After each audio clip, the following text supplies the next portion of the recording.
저희 뉴스 리포트에선 앞선 보도를 통해 용인시의 무분별한 개발 허가 문제를 지적한 바 있습니다.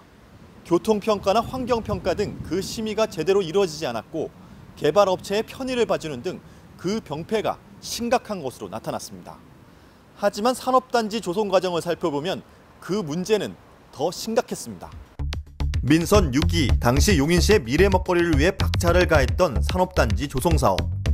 현재까지 총 26개의 산업단지 조성이 계획되어 있고 그중에서 9곳은 착공에 들어간 상태입니다. 용인시가 짧은 기간 내에 이토록 많은 산업단지를 조성할 수 있었던 이유는 바로 산업단지 인허가 간소화 특례법 덕분입니다. 지난 2008년 이명박 정부 당시 행정규제 개선이라는 명목하에 시행된 이 특례법은 기존 각 부처에서 개별적으로 심의를 받아 절차가 복잡하고 시간이 오래 걸리던 이전과 달리 통합심의위원회의 심의만 통과하면 산업단지를 조성할 수 있다는 내용을 골자로 합니다. 단순하게 비교를 하자면은 다 해야 될 것, 예전에는 각 기관별로 승인을 다 풀건을 다 받았어야 됐던 거를 이제는 뭐 어떻게 보면 협의하고 최종 심의 단계에서 그걸 가지고 통합적으로 그냥 한 번에 승인해주는 뭐 그런 절차거든요. 하지만 문제는 이러한 산단 특례법을 악용해 지자체는 치적 쌓기를, 민간업체는 막대한 개발 이익을 취한다는 겁니다. 기흥구에 위치한 힉스도시 첨단 산업단지의 경우 산업단지가 채 조성되기도 전에 복합용진의 오피스텔, 아파트 등의 분양이 먼저 이뤄지며 산업단지는 명분일 뿐 실제로는 높은 수익을 낼 수 있는 상업시설 조성에 치중하는 것 아니냐는 지적이 잇따랐습니다.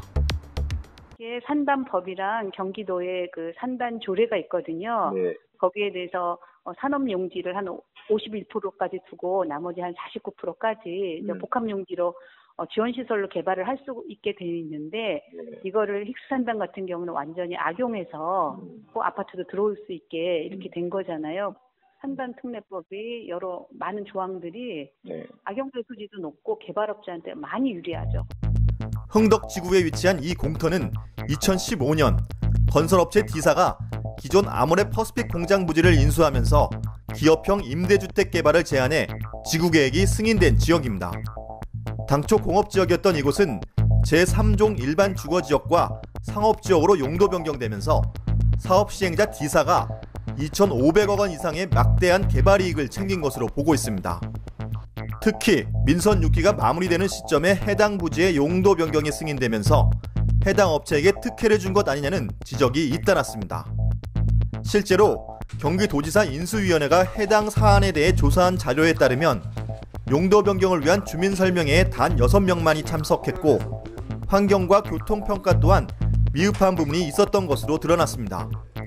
하지만 이에 대한 관련 법이나 지침이 따로 마련돼 있지 않아 마땅한 조치를 취할 수 없는 상황입니다. 이거는 정부에서도 좀 법령 개정을 검토를 해야 될 부분이 있고요. 사실은 산단이 일정 부분 자치단체에서 필요한 부분들이 순기능을 할 수 있는 부분들이 굉장히 많이 있는 건 사실입니다. 근데 이렇게 용인시처럼 이런 난개발의 전형이거나 아니면 환경을 파괴하고 사업자의 이익만을 극대화하는 이러한 산업단지를 구성할 수 있는 데는 법령을 좀 개정을 해서 이런 부분을 좀 까다롭게 해야 된다라고 저는 생각이 들고요. 이런 거를 조례를 통해서 좀 심의 기능을 강화하는, 이렇게 애초에 목적에 맞는 그러한 산업단지가 건설되도록 심의 기능을 강화해 나가는 측면이 또 한 측면이 있다라고 보고요. 기업의 신규 투자에 문턱을 낮춰 지역 발전과 일자리 창출을 하겠다며 만들어진 산단 인허가 간소화 특례법.